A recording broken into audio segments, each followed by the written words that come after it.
सुंदर ही कोई नहीं। देखो मेरा पाप पाप पाप।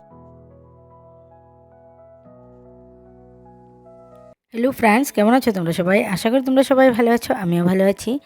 আর আজকে হলো স্বাধীনতার ৭৮তম বার্ষিকী। আর এখন আমি গেছি আমার মেয়েদেরকে নিয়ে আর্টের কম্পিটিশনে। যেহেতু ওদের বিকেলে আর্ট কম্পিটিশন ছিল, তাই আমি পুরোটা দিনই খুব ব্যস্ত ছিলাম। তোমাদের সাথে আর ফেস টু ফেস কথা হয়নি। তাই আমি ভাবলাম যে এখন যখন ব্যস্ততা আছে, বিকেলে যখন আমি আর্টের কম্পিটিশনে গিয়ে বসে থাকবো, তখন তোমাদের সাথে কথা বলে নেব। কিন্তু এখানে এসে তো পরিবেশটা তো খুবই সুন্দর, আমার ব্যাকগ্রাউন্ডের ন্যাচারাল সিনারিও দেখা যাচ্ছে খুবই সুন্দর, কিন্তু কথা বলা হলো না, কারণ অনেক গার্জিয়ানই এখানে বসা ছিল। তাই ওদের সামনে যে আমি ভিডিও করে করে কথা বলবো, সেটা আমার দ্বারা আর সম্ভব হয়ে উঠলো না। পাবলিকলি আমার ভিডিও করতে অনেকটাই মানে আমি হেসিটেটেড, তাই আমি আর সেভাবে পারলাম না। এখন দেখতে থাকো তাহলে সকাল থেকে আমি কি করলাম। আজ যাবে 6:45 ওরা স্কুলে, তাই ঘুম থেকে উঠেই ওদের জন্য একটুখানি ভাত রান্না করে দিলাম, আর ওদেরকে ছোটো মেয়েকে রেডি করে দিলাম। আর একটুখানি ভাত খাইয়ে দেওয়ার কারণ হলো কটার সময় ছুটি হবে তা জানা নেই, তাই আমি ভাবলাম যে একটুখানি খাইয়ে দেওয়াটা জরুরি, কারণ খিদে পেয়ে গেলে আমার ছোটো মেয়ে আবার সহ্য করতে পারে না। তাই ওকে আমি সাজিয়ে গুজিয়ে দিলাম। ওর ড্রেসটা কেমন লাগছিল তোমরা একটু কমেন্ট করে জানিও আমাকে। আর ওরা স্কুলে চলে গেলো। তারপর একটা স্কুল থেকে র্যালি বেরিয়ে এলো, সেটা হলো আমাদের ঘরের সামনের দিকে যাচ্ছিল। সেইগুলো দেখে এতই ভালো লাগছিল যে আমি তখন ভাবছিলাম আমিও মেয়েদের সাথে স্কুলে চলে যেতে পারতাম, তাহলে এই দিনটাকে সুন্দর করে উপভোগ করতে পারতাম। কিন্তু আমার তো ভুল হয়ে গেছে, আমার যাওয়া হয়নি। ছোটোবেলার স্মৃতিগুলো মনে পড়ে গেল। আমরা যেভাবে ছোটোবেলায় এভাবে রেলি বেরোতো, তারপর আমরা একটা ক্লাবে গিয়ে, আমাদের ওখানের ক্লাবে গিয়ে সেখানে অঙ্ক প্রতিযোগিতা, দৌড় প্রতিযোগিতা, বস্তা দৌড়, সুই সুতা নিয়ে দৌড়, সেগুলো খেলতাম। কি ভালো মজা লাগতো। আর প্রতিটা বছরই আমরা এক বছরের জন্য অপেক্ষা করে থাকতাম যে কখন 26 জানুয়ারি আসবে, 15ই আগস্ট আসবে, তখন আমরা এই কম্পিটিশনে যাব আর প্রাইজ জিতবো। তারপর আমার তো আর যাওয়া হলো না। সেই স্মৃতিগুলো মনে করতে করতেই ঘরের কাজগুলো করে নিলাম। পুজো টুজো হয়ে গেছে আমার। আর আজকে চটজলদি আমি একটু রান্না করে নেব, কারণ ওদেরকে নিয়ে যেতে হবে আমার 3:30টায়। মানে 3:30 বলতে 3টেতে আমাকে ঘর থেকে বেরোতে হবে। আর দেখতে পাচ্ছ মাটনের অবস্থা, মাটন একটুখানি, কারণ একা আমার হাজব্যান্ডই খাবে, আমরা তিনজনই মাটন খাই না। আর আগে স্বাধীনতায় আমরা চকলেট খেতাম। দিনের পরিবর্তনের সাথে সাথে আমার হাজব্যান্ড নিয়ে এসেছে স্বাধীনতার জন্য জিলাপি। তাই জিলাপি খেয়ে খেয়ে আমি রান্নাবান্না করতে লাগলাম। আজকে শুধু মাছ আর মাংসই রান্না করব, আর করব আমাদের জন্য ডিমের মামলেট। আর এইদিকে আমার মেয়ে যখন স্কুল থেকে আসলো, বললাম যে তুই কি ডান্স করে এসেছিস স্কুল থেকে, আমাকে একটু ডান্স করে দেখা, আমি আমার ভিডিওতে তোর ডান্সটা দেবো। ও তো খুব খুশি হয়ে গেলো যেই শুনলো যে আমার ভিডিওতে আমি ওর ডান্সটা ছাড়বো। তাই ওর মানে ডান্স করা শুরু করলো। দেশ রঙ্গিলা গানটা দিয়ে ডান্স ও করছিল। গানটা তো দেওয়া যাবে না, কপিরাইট পড়ে যাবে, তাই আমি ভয়েসটা অফ করে ওর ডান্সটা শুধু দেখাচ্ছি। ও তো এমনিতে ডান্স শেখে না, স্কুলে ওদের ম্যাম ওদেরকে শেখায়, সেখান থেকে ও যা কয়েকটা গান ডান্স করতে শিখেছে। আর এই ডান্সটা ওদের স্পেশালি আলাদা করে উঠানো হয়েছে 15 আগস্টের জন্য, প্রোগ্রামের জন্য। আর ওর ড্রেসটা কেমন লাগছে আর ওকে কেমন লাগছিল তোমরা একটু কমেন্ট করে আমাকে জানিও।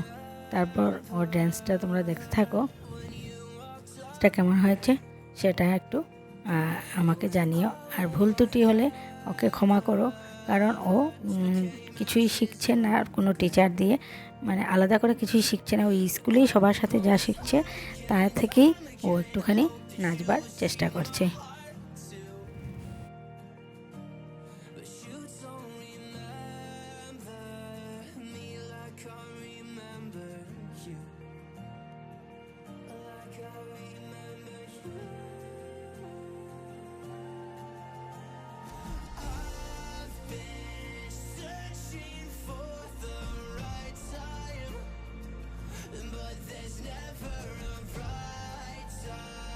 ও ডান্সটা ভিডিও করার পর আমি এদিকে ডিমের মামলেটটা করে নিলাম, কারণ তাড়াতাড়ি খেয়ে আমাদের আজকে রেস্ট নিতে হবে। বিকেলে যদি আমরা একটুখানি রেস্ট না নিই তাহলে ওরা গিয়ে সারাদিন স্কুল থেকে ওরা প্রোগ্রাম করে আসলো, তারপর আবার আর্টের কম্পিটিশনে যাবে, আবার তারপর ওদের আবার ফুটবলের একটা 15 আগস্টের জন্য ম্যাচ আছে। এত কিছু ওরা পারবে না, তাই ওদেরকে রেস্ট করিয়ে ওদের নেওয়াটা এটা আমার দায়িত্ব, কারণ ওদের না হলে কষ্ট হয়ে যাবে। তারপর আমরা তাড়াতাড়ি করে খেয়ে একটুখানি রেস্ট করে নিলাম, ওরা একটু ঘুমিয়ে নিল। চলে গেলাম এবার আমরা আর্টের কম্পিটিশনে। সেখানে গিয়ে দেখি এটা ছিল কংগ্রেস অফিসে, সবার স্বাধীনতা দিবসে যারা যারা আমাদের ফ্রিডম ফাইটার তাদের ছবি লাগানো ছিল। হাজব্যান্ড আমাদেরকে নামিয়ে দিয়ে ওদের রেজিস্ট্রেশন করিয়ে বসিয়ে দিয়ে আমাকে চলে গেল অফিসের জন্য, কারণ এত সময় তো ওরা ছেলে মানুষ বসে থাকতে পারবে না, ওদের কাজকর্ম আছে। তাই আমি বসে রইলাম বাচ্চাদের নিয়ে। ওদের কম্পিটিশান এখন পর্যন্ত শুরু হয় নাই, ওরা বসে আছে ভেতরে আর আমি বসে আছি বাইরে। তাই বাইরে ঘুরে ঘুরে আমার ভিডিও করা ছাড়া আর কিছুই কর্ম নেই এখন আর। ওরা বসে আছে, ওদের কম্পিটিশানটা শেষ হয়ে গেলে আমরা চলে যাব আর্টের ফুটবলের ম্যাচে।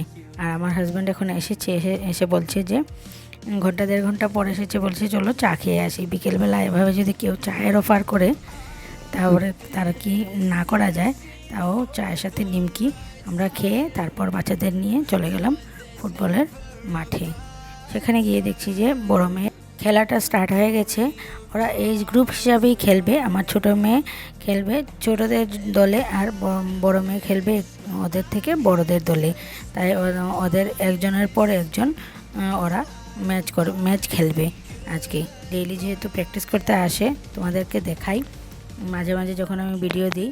আর আজকে ওদের ম্যাচ হবে, সেটা না দেখালে কি হয়, তাই তোমাদেরকে আমি দেখাচ্ছি। তেমন ওরা ভালোভাবে এখনও শেখেনি, তাও চেষ্টা করছে। একদিনে তো আর সব কিছু হয় না, 1-2 বছরেও কিছু হয় না। শিখতে অনেকটাই টাইম লাগে, যে কোনো কিছু শিখতে গেলে অনেকটা সময় ধৈর্য ধরে শেখাতে হয়, সময় লাগে, সময় দিতে হয় সব কিছুকে। তারপর ওদের এক স্লট পরে আর এক স্লট চলছে। এখন আমার বড় মেয়ে বেরিয়ে এসেছে, ছোটো মেয়ে গেছে ওদের খেলতে।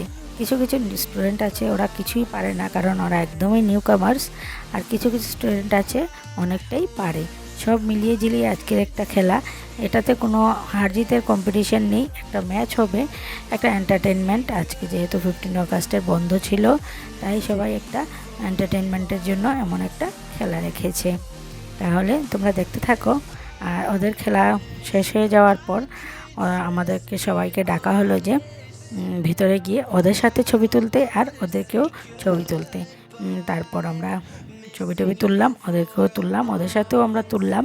ছবি তোলার পর ওদেরকে দেওয়া হলো একটা সান্ত্বনা পুরস্কার হিসাবে, বাচ্চাদেরকে একটু খুশি করার জন্য যে এতটুকু ওরা এসে খেলেছে, তাই ওদেরকে একটা সান্ত্বনা পুরস্কার দেওয়া হলো।